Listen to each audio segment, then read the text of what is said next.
जैसे कोई मित्र और उसकी पत्नी आ जाते हैं मिलने के लिए, तो हम क्या करते हैं, मित्र को भी पूरा रिस्पेक्ट देते हैं, आओ आओ भाई साहब यहाँ बैठो।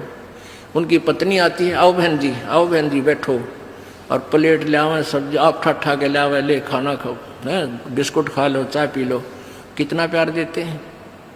और अपनी पत्नी ने खुरकावा गुड़की गाल है तो, और दूसरे की पत्नी को कितना प्यार से बोल रहे हो। तो क्यों ना हम अपने घर में भी ऐसा ही माहौल बना लें। अब जैसे घर में कोई नुकसान करके कोई राजी नहीं, कोई नहीं करता, ठीक है, अनजान बालक तो कुछ भी कर दें, ना पत्नी करे नुकसान और ना ही पति कर सकता, ये तो होना हो सब वो हो जाता है। तो हमने अपने इससे आधे क्लेश को तो हम स्वयं अपने सोच से मिटा सकते हैं, और साथ में भगवान भी रहेगा आपके। एक बुढ़िया अपनी पुत्र वधू के साथ घनी लड़ा करती, निरीकली आ रही थी, और उसका पुत्र आज्ञाकारी था। वो आते गंदी तेरी बहू ड्यों करे है, तेरी बहू ऐसे करे है, वो आते उस बहू ने अपनी पत्नी ने गढ़ता, वह बेचारी अपना टाइम पास करी। एक दिन क्या हुआ कि कोई बहन सत्संग में जाया करती थी, और उस बुढ़िया तो बोली, अपनी सहेली तो यानी बुढ़िया वह थी, बुजुर्ग वो थी, कि चल सत्संग में चलेंगे, थोड़ा सारे दिन बहू के लड़े जा है, तेरा भी मन और सा हो जाएगा। तो वह भी चली गई, उन्होंने ज्ञान सुन लिया, अच्छी आत्मा थी, सत्संग का असर हो जाता है। उसने अपना नाम ले लिया, 2-4 सत्संग सुने, तो बुढ़िया में बहुत फर्क पड़ गया, परिवर्तन हुआ। एक दिन वो पुत्र वधू उसकी दूध काट के भैंस का 5-6 किलो दूध, और ऐसे ऊपर कड़ियों में एक कड़ा लटे, और ऐसे ऊपर कड़ियों में एक कड़ा, उसमें बाल्टी टांग दिया करते बिल्ली कुत्ते से बचाव के लिए दूध की। तो उसने वो प्रतिदिन टांगती थी, ऐसे ऊंचे हाथ करके नो टांगना होता था।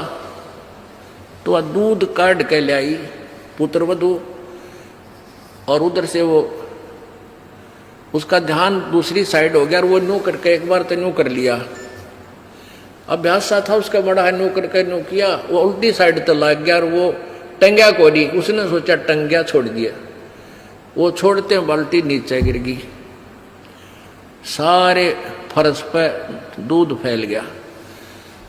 अब वह पुत्र वधू उस एटम बम का नहीं देखा बुढ़िया की तरफ, अगिया बेरानी के सुनावेगी। तो अब बुढ़िया बोली, बेटी कोई बात ना, आज ये हमारे बाग में ना था, इसने ठा ले, इसको ऊपर से साफ करके और भैंस के चारे में डाल दे, कोई बात ना, ये तो अपने बाग में ना था बेटी।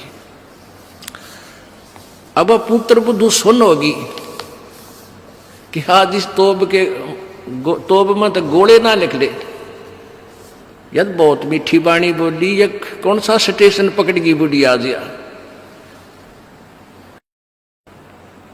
तो उसने आके अपनी सास के चरणों में शीश रख दिया, और कहने लगी, माता जी मेरे से भूल से होगी, मैंने जान के नहीं। अब बेटी मुझे पता है, ये तो होना था, दूध तो जाए लिया, ये लड़ाई शेष थी, ना दूध आवे बेटी, चाहे मैं लड़ लूँ चाहे ना लड़ लूँ। बुढ़िया ने, उस पुत्र वधू ने सोचा, या तो बोला था ठीक से, कदे वैसे कह रही हो, पहले तो उसने नहीं सोचा था कहीं या वैसे ही कह रही है छो में, और फिर उसने नहीं सोचा भी पक्का मेरा बुढ़िया का जो पटेगा इसका बेटा आवेगा सामने। अब सामने वो लड़का आया, बुढ़िया ने कोई जिक्र नहीं किया, कत्ती भी क्या का भी, वो खाना खा के अपने जाके पड़ के सो गया, कोई जिक्र नहीं किया। तो बहू का भी असर हो गया, उस बेटी का भी, अपनी माँ के खूब सेवा करे हैं, खूब लत्ते धोवे। यानी पहले तो वो अकड़ी रही थी दोनों, दो बुढ़िया सुनावे, बहू ना बोला तो वो काली जरूर मारने थी, पोऊंगी तेरे पूड़े। तो ऐसे जो आधा दुखता हम आप पैदा कर ले, कोई भी हानि होनी से वह होगी, वह तो होने तरह ही वापस ना कोई करके राजी वैसे हो जाती है। तो फिर उस बात ने बतंगड़ बना लेंगे, यू काल बनवाता है। अभी 1-2 महीने पहले एक माई आई, वह कहने लगी जी मारी टूम लिकड़गी, यानी गहने आभूषण रखे थे एक डब्बे में बंद और ताला लाग रहा, टूम ना पाई। मैं बोला बहन बात सुन ले, आप किसी का नाम मत लेना घर में, किसी पर शक ना करिए, जब तू वचन पर डटेगी ये टूम कितना नहीं जा अपने आप आ जाए तेरी। ने बोली जी आपकी आज्ञा का पालन करूंगा। मैं बेटी तो खाम का मैंने इस दृष्टिकोण से कहा था इस दास ने कि वो जात अली वो तो जो चोरी होनी थी होली, अब यो एक दूसरे पर शक करके दुश्मन और बन जाएंगी, एक कड़ा और काल शुरू करवा देगा। लेकिन उस बेबे ने इस दास के वचन का पालन किया। ने बोली जी कत्ती जक्र नहीं किया, और उस पुत्र बुद्धि से भी कह दिया बेटी कोई बात ना, महाराज जी का आदेश है किसी पर शक नहीं करना है, ना किसी का नाम लेना, हमारी होंगी तो आ जाएंगे। अब 2 महीने पहले 3 महीने पहले की बात थी। अब चौथा दिन 5वां दिन उस दिन आई वह पुत्र वधु और वह पत्नी वह बहन।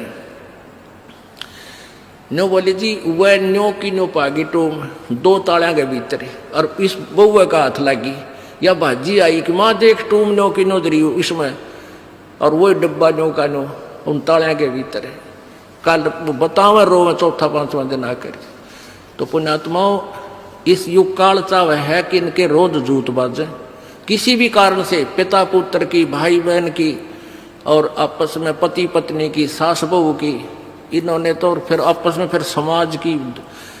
इसने ये चाहता है कि भक्ति तो दूर हो जाए, भगवान का नहीं सोचे, नहीं अपने ही खड्डे में आप पड़े रहें।